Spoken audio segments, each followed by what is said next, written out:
रोज एक नई कहानी देखने के लिए चैनल को सब्सक्राइब करें और बेल आइकन दबाना ना भूलें। किसी शहर में रमेश अपनी माँ कांता देवी, पत्नी सुशीला और बेटी साक्षी के साथ रहता था। सब लोग खुशी खुशी रह रहे थे कि अचानक एक दिन किसी बीमारी में रमेश की पत्नी सुशीला का देहांत हो जाता है। सुशीला 15 साल की साक्षी को छोड़कर स्वर्ग सिधार जाती है। उसकी माँ रमेश को दूसरा ब्याह करने की सलाह देती है, मगर रमेश अपने बच्चे के लिए सौतेली माँ लाने को तैयार नहीं था। आखिरकार माँ और बहन के बार बार कहने पर वो दूसरी शादी करने के लिए तैयार हो जाता है। ऐसे ही कुछ दिनों बाद रमेश और कोमल की शादी हो जाती है। कोमल रमेश की बीवी बनकर उसके घर आ जाती है। साक्षी, देखो ये तुम्हारी माँ है। नहीं, ये औरत मेरी माँ कभी नहीं हो सकती। ये तो मेरी सौतेली माँ है। देखो कोमल, पहले तुम्हें एक अच्छी माँ बनकर दिखाना होगा। अगर मुझे तुम पर भरोसा होगा तभी मैं तुम्हें पत्नी का दर्जा दूंगा। ये सब बातें सुनकर कोमल की आंख से आंसू निकल पड़ते हैं। नहीं, मैं कभी भी सौतेली माँ नहीं बनूंगी। साक्षी को मैं एक अच्छी माँ बनकर दिखाऊंगी। हाँ। दूसरी तरफ साक्षी की नानी पार्वती देवी साक्षी के कान भर ही रही होती है। देखो बेटा, तुम तो काफी समझदार हो और अब तो लगता है कि तुम्हारी पढ़ाई भी छूट जाएगी। ये तुम्हारी सौतेली माँ जो आ गई है। हाँ नानी, वो तो है, मगर अब हम कर भी क्या सकते हैं? अरे क्यों नहीं कर सकते? बस तुम अपनी नानी का साथ देना और देखना, हम इसे घर से बाहर निकलवा देंगे। दूसरे दिन सुबह। माँ जी, साक्षी का कॉलेज कितने बजे है? ठीक 10 बजे। ठीक है माँ जी, मैं उसे उठाती हूँ। और हाँ माँ जी, साक्षी को नाश्ते में क्या पसंद है? सास कांता देवी को कोमल के मुंह से ये सारे शब्द सुनकर कुछ राहत महसूस होती है। भाभी, आज आप रहने दो, कल से करना आप। नहीं दीदी, मेरी जिंदगी का मकसद अब बस साक्षी ही है। अरे ओ छोकरी, ये सारा नाटक बंद कर दे। अच्छी तरह जानती हूँ मैं तुझे, तू क्या चाहती है। और फिर कांता देवी को कहती है, देख लो समधन जी, मैं तो 1 साल तक यही रहूंगी जब तक मेरे दिल को तसल्ली नहीं हो जाती। कोमल आंख में आंसू लिए वहाँ से चली जाती है। कुछ देर के बाद साक्षी आती है।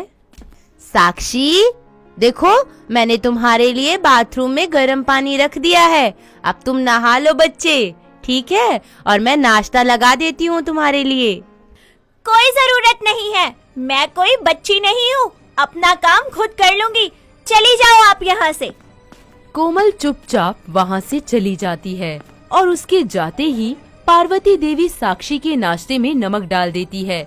जब सब लोग नाश्ता करने लगते हैं तब थू थू, अरे ये क्या है?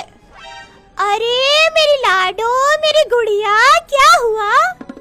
अरे खाने में इतना नमक कौन डालता है भला? मगर हमारे खाने में तो नमक ठीक है। अच्छा, तो महारानी ने अपना रूप दिखाना शुरू कर दिया। नहीं नहीं, मैंने कुछ नहीं किया है माँ जी। अरे बहुरिया, हम तुम्हें इस बच्ची की माँ समझकर लाए थे और तुमने अभी से इसे तंग करना शुरू कर दिया। हाँ? साक्षी और उसकी नानी दोनों ही बहुत खुश हो जाते हैं। ऐसे ही दिन बीतने लगते हैं और एक दिन, आओ साक्षी, लाओ हम तुम्हारे बाल बना दे। साक्षी कुछ सोचती है और बैठ जाती है। कोमल बाल बना रही होती है। जैसे ही साक्षी रमेश को अपनी ओर आता देखती है तो वो चिल्लाने लगती है। मुझे दर्द हो रहा है। क्या हुआ बेटा?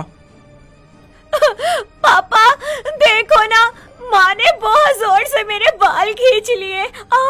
रमेश एक जोर का थप्पड़ कोमल के गाल पर जड़ देता है। पार्वती देवी और कांता देवी भी वहाँ आ जाते हैं। देखो दामाद जी, आखिर तुम्हारा शादी करने का फैसला गलत ही हुआ ना। जी आप बिल्कुल सही कह रही हो। अरे ओ बहुरिया, क्यों बच्ची को परेशान कर रही है? मगर मगर मगर मैंने तो। अब तू ना ये भोलेपन का नाटक मत कर, थप्पड़ लगा दूंगी एक। रमेश भी कोमल के बाल खींचकर उसे डंडे मारता है। मगर उस दिन साक्षी के दिल में ये ख्याल आता है कि वो गलत कर रही है। नानी, हम कुछ गलत तो नहीं कर रहे। अरे बेटा, तू इस औरत को नहीं जानती। अगर हम ये सब नहीं करेंगे ना तो ये औरत तुझे घर से निकाल देगी, याद रखना।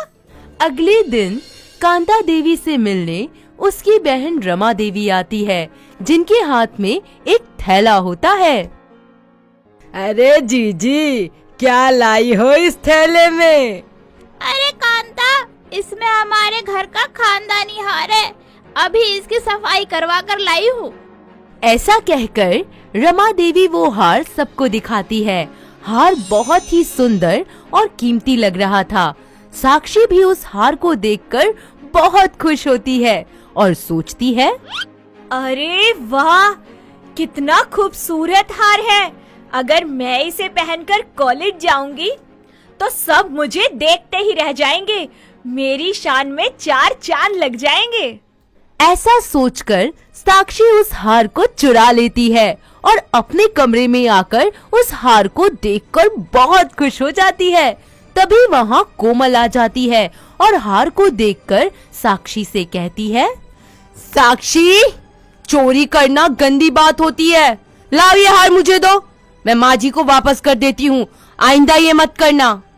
साक्षी को अपनी चोरी पकड़े जाने का डर लगता है और वो हार कोमल को दे देती है। तभी वहाँ कांता देवी, रमा देवी और पार्वती देवी हार को ढूंढते ढूंढते वहाँ पहुँच जाती हैं और कोमल के हाथों में हार देखकर बोलती हैं, वाह वाह, क्या बात है। आज तो चोरनी रंगे हाथों पकड़ी गई। कोमल, सच कहूँ तो तुमसे ये उम्मीद ना थी। आज तुमने मुझे और मेरे पूरे खानदान की नाक कटवा दी। इससे पहले कि मैं रमेश को बताऊं, चुपचाप इस घर से निकल जाओ और आइंदा अपनी ये शकल मुझे मत दिखाना। कोमल की आंखें आंसुओं से भर आती हैं और वो बिना कुछ कहे वहाँ से जाने लगती है। तभी साक्षी रोते हुए बोलती है, माँ रुक जाइए, आप कहीं नहीं जाएंगी। दादी जी, ये हार मैंने चुराया था। कोई मुझे कुछ बुरा भला ना कहे, इसीलिए उन्होंने मेरा नाम नहीं लिया और मैंने अपनी माँ के गहने इनकी अलमारी में रखे थे। अरे साक्षी बेटा, ये सब क्या कह रही हो? मैं सच कह रही हूँ दादी, माँ ने कभी कोई चोरी की ही नहीं थी। वो तो नानी के बहकावे में आकर मैंने अपनी माँ के साथ इतना बुरा व्यवहार किया।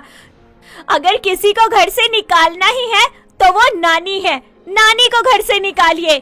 लेकिन मेरी माँ की कोई गलती नहीं है, उन्हें कोई सजा मत दीजिए। इस तरह साक्षी कोमल से हाथ जोड़कर माफी मांगती है। रमेश और कांता देवी भी कोमल से माफी मांगते हैं। कोमल उन सबको माफ कर देती है और सब लोग मिलजुल कर खुशी खुशी रहने लगते हैं। दोस्तों, अगर आपको ये कहानी पसंद आई तो इसे लाइक करें, शेयर करें और कमेंट करके बताएं कि कहानी में आपको सबसे अच्छा क्या लगा।